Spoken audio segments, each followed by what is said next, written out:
And Phoebe Hosier is one of our producers in the United States with her partner Sam Harley. They were both at the rally and join us now. How are you both? Okay, considering. Absolutely rattled. I mean, he was so calm and I was so freaked out. I was terrified. Talk us through what happened and what you saw at that event. Yeah, we were standing on the right-hand side, probably about 50 metres away from Donald Trump, and I just heard what I thought was firecrackers going off, and I didn't really know what it was at first, and then I saw the Secret Service on the roof further off to the left fire off a volley of shots, and that's when I knew that this was serious, and so we all hit the deck, and it was panic and chaos. Everyone was really scared. So you saw that from the Secret Service, did you? Yeah. They were firing back. There was a first round of shots that I assume was from the shooter, and then everyone was kind of a bit unsure what it was, and then the Secret Service fired off shots. I think it was one of the snipers who were on the roof to the right of Donald Trump, and then the Secret Service came running in, tackled Donald Trump to the ground, and basically surrounded him and kept him safe. And so you saw and heard that from those Secret Service, because we haven't had confirmed reports of that yet. Yeah, that's what it seemed like. But look, there was a lot going on. So maybe it was someone else, but there was definitely shots being fired, and it seemed like it was probably from the Secret Service. What did you hear and see in terms of the crowd reaction after that? Because when in the pictures that we've seen of the actual event, we saw Donald Trump duck under the podium and the Secret Service come in, and then we saw him raise his fist in the air and the crowd was cheering. Talk to us about the crowd's actions, what you saw and heard. I mean, from my perspective, I ducked down straight away and I found the crowd's reaction to be mixed. Initially, only a few people just in front of us ducked down, along with myself and a few others around us. But there were others who didn't seem so perturbed about the fact that these were gunshots we were hearing. There were a few men that jumped up and they started swearing. Interesting what you guys were discussing earlier about violent language. We overheard people saying F Obama, F the terrorists, amid numerous other kind of profanities that we'd heard earlier in the rally. So there was real anger. And then when it became clear that Donald Trump had been let off the podium and that all seemed to be somewhat okay, then USA chants broke out, USA, USA. But I was still so shocked that I had no idea really what was going on and was still so afraid that, that was cold comfort for me. I just wanted to get the absolute hell out of there.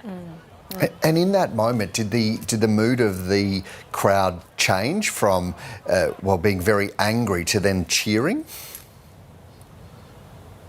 I would say it did. People, when Donald Trump was being let off the stage and it was seemed that he was okay, people were chanting USA, USA, USA.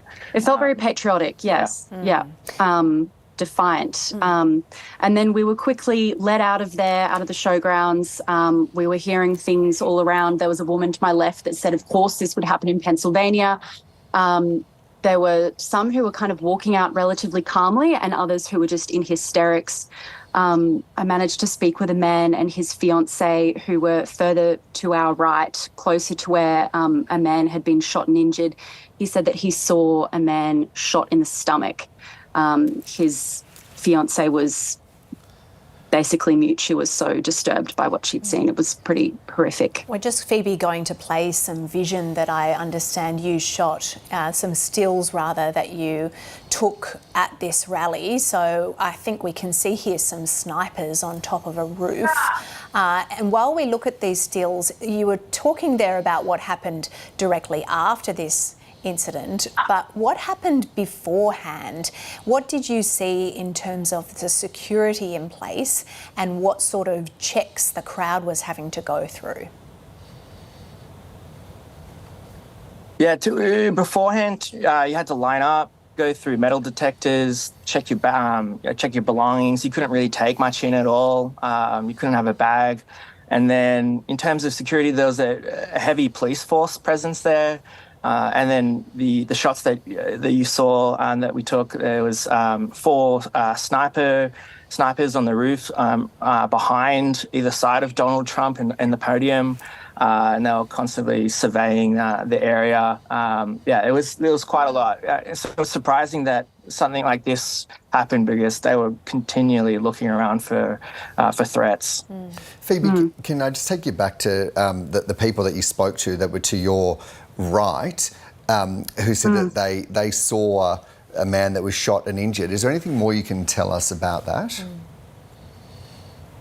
He said that he was there with his fiancee, that he was standing nearby two little girls, that he immediately dived on their bodies to cover them, and that another man standing near them in the crowd dived to cover his fiancee.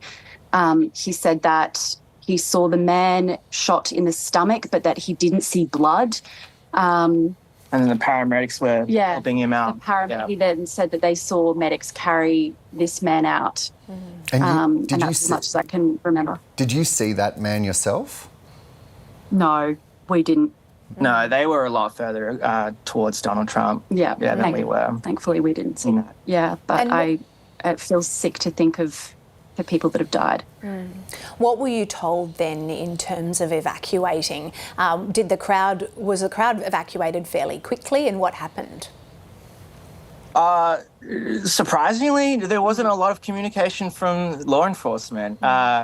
It wasn't really until we had gotten out of the crowd and were well and truly on our way to leave that we were being ushered on by law enforcement. No one came into the crowd to say evacuate, evacuate. Everyone kind of took it upon themselves to leave at their own pace, and some people ran out of there really fast, even while gunshots were going off, and others just hunkered down and stayed, and then others were, as we said, were celebrating and chanting when the president got off stage, and didn't really seem like they were going to leave anytime soon. It was a very confusing mix of emotions, I must say, because when we heard shots, there was one young guy who just absolutely bolted out of there, which was my instinct, except I was quite frozen in fear. But then there was kind of chanting, quite a patriotic feeling. It wasn't clear if the threat had been subsided, if there was no longer an active shooter. Everyone was kind of calm, but then angry. It was, as I say, a confusing mix of emotions, I'd say. I'm just going to read out, if you just stay with us, I'm just going to read out some comments that were from the Butler County District Attorney Richard Goldinger, who was speaking to ABC News America, confirming that the shooter is dead, alongside one audience member. Another audience member is in a serious condition. He was saying to ABC News America, at this stage, little is known about the shooter except that he was not within the venue. He said the shooter was on the roof of the building that was adjacent to the venue, and they would not have to go through the security process of entering the rally. Obviously, you don't know all the facts and the details, but from your experience, where does that fit with what was happening at the rally at the time? Yeah, that seems to be the case. From what I heard of where the shots were coming from, they were coming to our left, which is where I saw the snipers exchanging fire towards as well, and so that was beyond the grounds of the rally, and so they absolutely would not have gone through security. But as I said, the snipers were constantly monitoring in that direction, so it's surprising that the shooter was able to get through. And funnily enough, about half an hour before Donald Trump appeared on stage, a man to my left had said, I'm sure there's lots of protocols they have to brief the former president on before he goes on stage, just in case things hit the fan, although he used more colourful language.